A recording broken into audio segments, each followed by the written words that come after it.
Welcome to winter. I'm Cheryl Moore. I'm a social worker, holistic health practitioner, and doTERRA wellness advocate with Here and Now Health Services, which is a business that I founded with my husband. And we live in the beautiful, tiny little town of Tiny, Ontario. And I'm very excited to be a part of your intuitive oil community. I hope that you've been enjoying the nuggets of learning that we've shared with you this week with regard to intuitive use of oils in the winter for your body. I know that my team really enjoyed putting those pieces of information together for you. And today it's my turn to share with you about the body, the winter, and your essential oils. And I guess I want to do that first by framing for me what winter is in relation to my health and well-being. So 3 things I'd like to talk to you about today in terms of themes around how I take care of myself in the winter. So those words are cocooning, comfort, and cleansing. I want to talk about cocooning first because one of the really important things about winter, we've been speaking about that through the videos with respect to rest, but it really is in our world, in Canada here, a season of hibernation, and so that whole internal reflection. But with the body specifically for me around the rest and the hibernation, what that means is I find often in the winter that my sleep is really critical. And not only is my sleep critical and that I need to get what I know I need for me, which is at least a good 8 hours a night, but I also find myself with the lessened amount of daylight and sometimes overcast weather, feeling this need to hibernate even in the middle of the day and when I can, also to nap. So I want you really, when you're listening to yourself, to think about that, to think about not fighting with yourself when you don't have as much energy as you'd like to have, or as much energy as you think you normally have, because what is normal, and when we're embracing an opportunity to live in flow with the seasons, that means that energy is going to rise and fall. So in the winter, there actually is less physical energy and there is less output, and the body is in kind of a storage mode.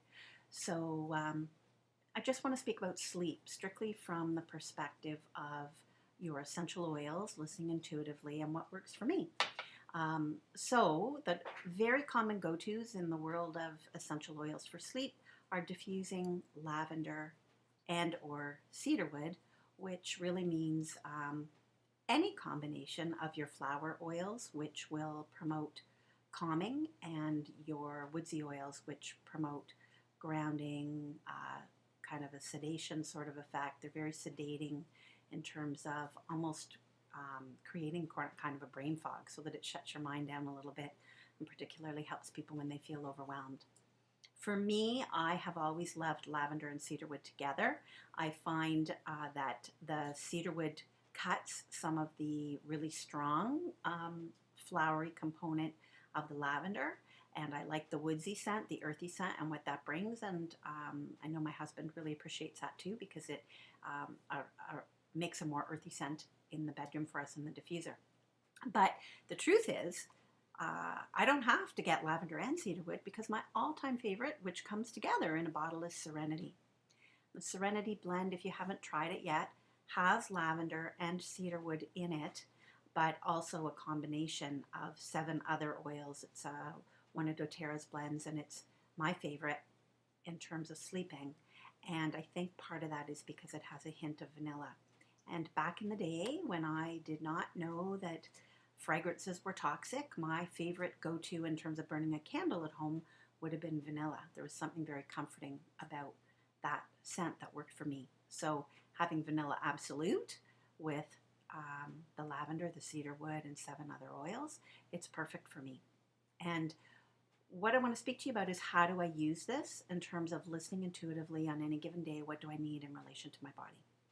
So when I start thinking about winding down in the evening and what kind of day I've had, what frame of reference my body and mind are in terms of energy, I also let myself think to the next day. Am I going to be up early? Am I going to be able to sleep in? What happens I am at a stage of life when I don't always get great sleeps for other reasons, with respect to hormone changes. So, can I surrender to that and be okay and just sleep in the morning? Or do I really need to get a good sleep? And letting myself ask all of these intuitive questions about where I'm at. So there is always Serenity in the diffuser for me. It only 3 or 4 drops, doesn't take more than that, and it's close to my bedside. What some people don't know about diffusing that I think is important to share with respect to sleeping is that it's important for you to get your diffuser on about half an hour before you go into the bedroom, shut the door, and really let the aroma, because it is the aroma that creates the effect for us, permeate the room so that when you go into the bedroom, you get hit with that incredibly beautiful and powerful aroma, and you have the opportunity for your brain to respond to that. If you don't do that, it's kind of like taking any other sort of sleep remedy. You're going to go in the room, you're going to lay down in your bed, and it's going to take half an hour for your brain to register. So give yourself the benefit of making a conscious decision to set your diffuser up early.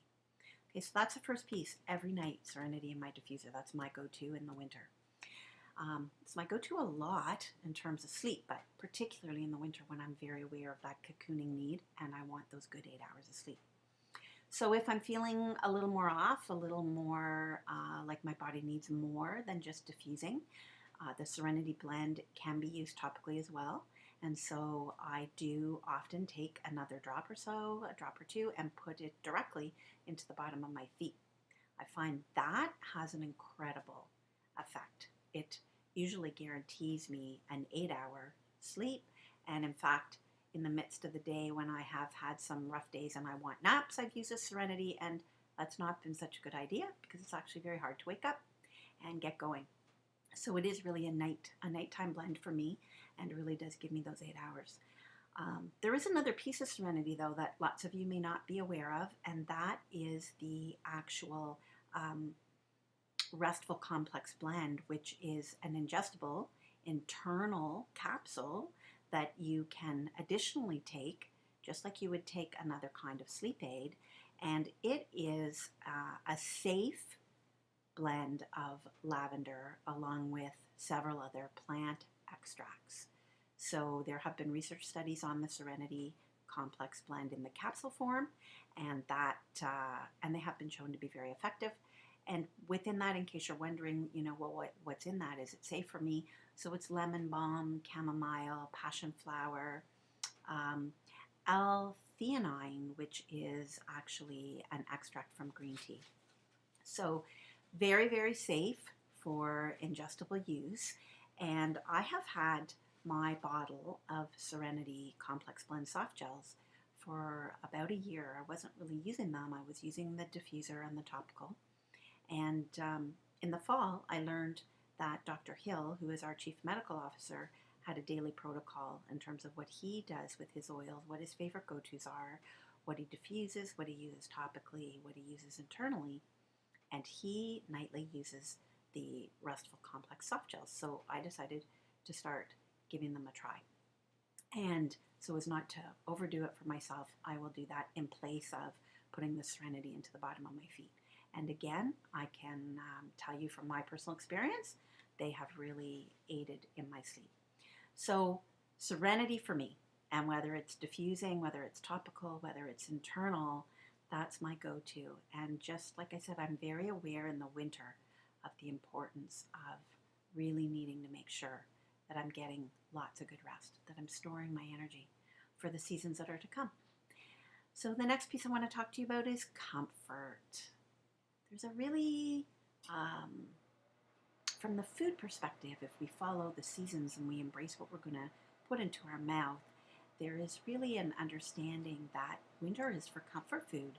So this is when we might turn to soups and stews and root vegetables. There's a tendency to want to eat more carbs. Again, it's storage time. And I certainly, those are my favorites all the time. And comfort's a really big deal when it comes to me for food. It's, in fact, an issue I've been working on for a really long time, and something that I've learned a lot about myself over the years in terms of go-to around how I deal with my own self-care. So comfort is really, really big for me. So in the winter, what does that mean in relation to my oils? Well, that's a whole huge concoction. I have this whole mitt full of oils here, a mitt full of oils that I go to for comfort. And what are they? They are the spicy oils. The spicy oils, you might think, well, okay, that's to spice you up. And indeed, that could be true. They could provide motivation, but we're talking about cassia, cinnamon, black pepper, cardamom, ginger, sometimes clove, sometimes even wild orange can get mixed in nicely with those. And for me, the comfort is, remember in aromatherapy that we are responding to the limbic system. So when we smell things, memories come up. So those smells for me are comfort. Those smells for me are fall and winter. Those smells for me are baking. They make me think of my mom and my grandmother. They make me think of apple pie, pumpkin pie. So going in the house, being hit with those aromas, they're very soothing to my soul because those smells evoke incredibly comforting memories. And I love the taste of them. I love the taste of all of them. I love the taste of warm, spicy food. So for me, in terms of comfort, if it's a day for me intuitively when I'm feeling that extra damp chill, when I'm staying inside, when I'm in hibernating mode, I'm trying to listen to what my body needs, how it's speaking to me, and I'm maybe feeling a little down or a little worn down, even emotionally or mentally down, which is not uncommon in the wintertime because of the lack of light. I want that comfort. My body's saying, feed me, give me some comfort. So you can cook with your oils. And with respect to that, I just want to bring to your attention, in case you haven't experimented, don't be afraid. The oils that are safe for internal use and which are all your spices, can certainly be experimented with. But they are potent. So I have heard people liken them to, some people say that one drop of a certain kind of oil could be equivalent to a tablespoon of that spice if it was dried. I've heard that said about oregano, for example. So you want to be really careful. They're not for dosing in a one shot. So if you're making a big pot of soup or a big pot of stew, by all means, you could think about replacing the spices on hand that might be dried out in your cupboard or that you don't have, and comforting yourself with your essential oils, which are beautiful in your food. doTERRA does share lots of recipes from time to time on their blog, so certainly you could check that out. A little trick for you if you're cooking in smaller amounts and you're not sure around flavoring what to do with your oils. I have seen some recipes where they recommend that you just take a little toothpick, put the toothpick into your essential oil bottle, let the wood of the toothpick dry it up, and then stir the toothpick into your pot, your cup, your dish, your bowl, whatever. Then you're going to get a much smaller, more manageable dose of that oil. And that might be a way for you to experiment with it. But for me, I'm going to share with you, for me, I'm easy on how do I get my comfort, and I want it quick when I'm having that moment in the day. For me, comfort is often just a nice warm drink, a warm coffee, a warm tea, even a warm steamed milk or an almond milk. And I can go and just listen to my body. What is the thing that I want today? What is the scent, the aroma, the taste, the flavor that is going to soothe me, that is going to be comforting to me, and allow myself to just have that one drop into that warm drink. So I'm also pretty brave, and I do really like these oils, and I've learned through experience that for me, in terms of my personal taste, I can manage more than one or two oils at a time, and how I like it. So I actually do have with me here today my cup of hot tea with steamed almond milk ready to go, and I today am just allowing myself to intuitively make a choice around what I'm going to have. So I'm choosing 1 drop of clove, so I'm going to add that in. And be careful, turn your bottles carefully. 1 drop of cassia, which is a real favorite of mine. I use cassia a lot, just 1 drop in my coffee to give it a bit of a cinnamon flavor. So cassia, it's pretty thick. There we go. And today also I've decided that the mix that I'd like to concoct for myself is also going to include 1 of get this around so you can see it. Where's the front of my bottle? Ginger. So I've got 3 drops in my 1 cup of tea. What happens when you take these spicy oils and you use them in this kind of creative way is that you can make your own kind of chai. And if you've got the time and you really want a special treat around comfort, you know, steam up your milk, your almond milk, your coconut milk, whatever your thing is that you like. Steam it up first on the stove, get it nice and warm. Let your black tea steep in there for a bit. Add your oils and then froth it up. That's beautiful, beautiful chai latte. Nancy Porteous, who is the co-founder of this education opportunity, has a great go-to chai recipe that she uses a lot, and I do have a lovely image with that I'll post for you in relation to having a recipe on hand that will be easy for you. But here's what I've just made. I've been waiting to drink it this afternoon to get my winter comfort. Yum. Yum, yum, yum. So there's a kick for sure in the back of my throat. I'm not going to tell you, oh, that's an easy breezy swallow, but I really do love my oils and I love the comforting taste of the warmer spices. And I encourage you to think about what are the spices that you enjoy in your life and how can you include them in your daily repertoire, again for winter, if you're looking for that moment of comfort. So cheers with respect to that. The last piece I want to bring into your awareness today with respect to winter for me is the cleanse component. Why do I want to talk about cleansing? So often as January rolls around and we've come through the season of festivity and celebration and we move into New Year, a lot of us look to appreciate and understand that we've enjoyed the overindulgence and that a new year is an opportunity. And maybe you call those resolutions. I don't know. I haven't had a lot of success with that word in my life, but goals, new rituals, new seeds, new self-care opportunity. And January is often the starting time for people to think about that and to start getting their body back in shape with respect to self-care. So with regard to that, we have mentioned a couple of times in the videos we've shared with you already. I know that Brenda spoke about LLV and cleansing briefly, and so did Sherry. They both mentioned it in terms of the supplements that doTERRA has available. There is a Cleanse and Restore kit. It is often the way that people learn about the supplements. It is certainly the way that I learned. I know it's the way that Sherry learned. And so I want to just share with you my experience around that. So last year at this time, I did decide, you know what, it's a new year in January. I need to kick it up a notch. I need to get on my own bandwagon. I need to take care of my body better. I'm going to do this cleanse protocol. There's other times of years when that's okay too. Lots of people do their cleansing in the spring. So if you want to put that off, it just really, this is the intuitive piece, right? It has to be really a personal decision for you. So last year in January, I did decide to do the cleanse. I was part of a group. There are online Facebook doTERRA education support groups for the cleanse.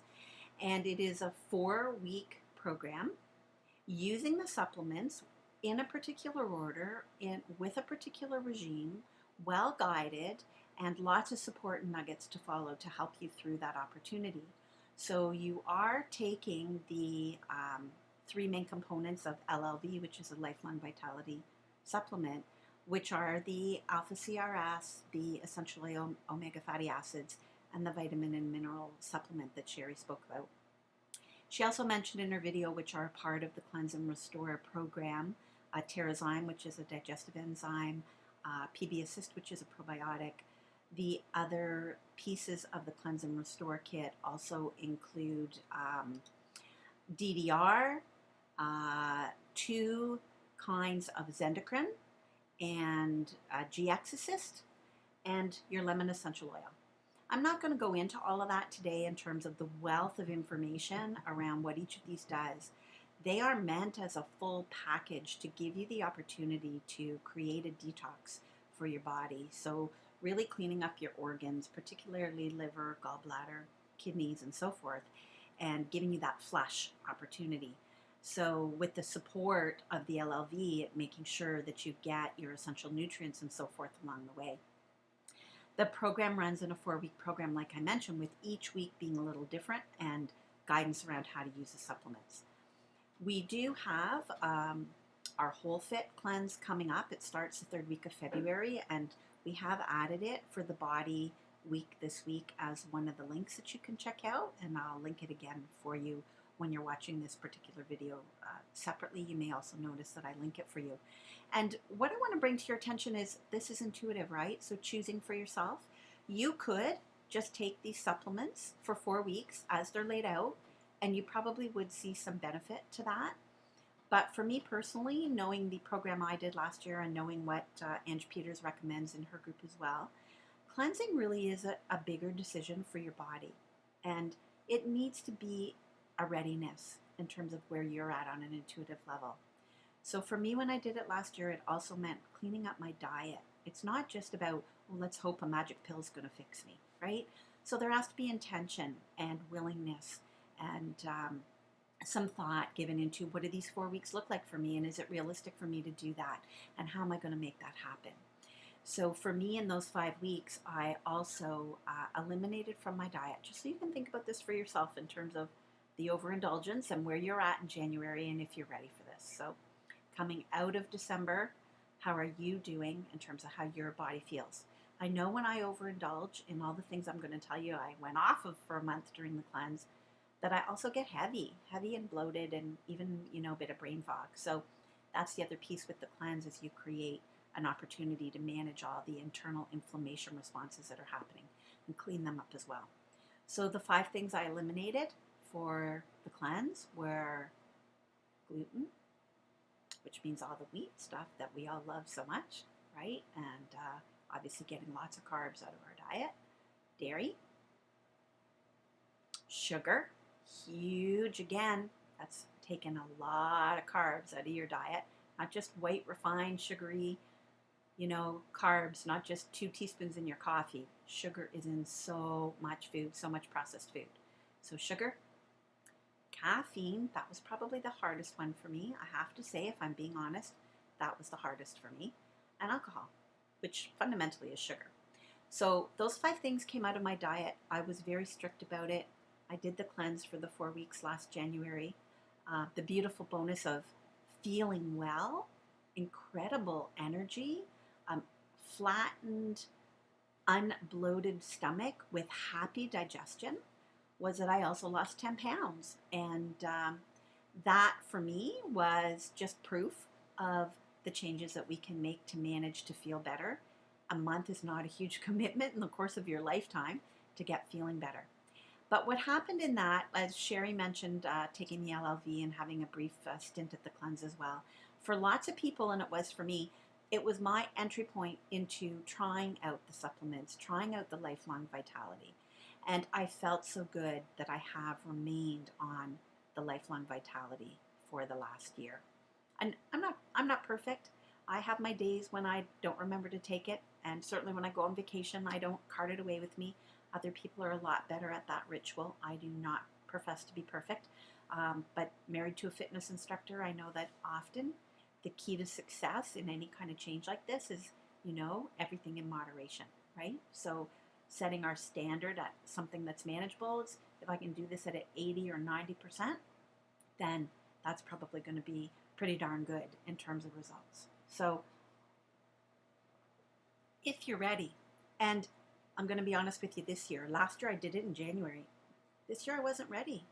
I really wasn't ready. If we're being intuitive and honest about winter, it's a rough go this year. We are being nailed. Tons and tons of snow, storm after storm, cold weather, cloudy weather. I needed to stay in comfort zone in January. I needed to sleep. I needed to enjoy all my spicy oils, and I needed to keep eating my carbs. I really did. That's my reality in terms of indulgence around winter.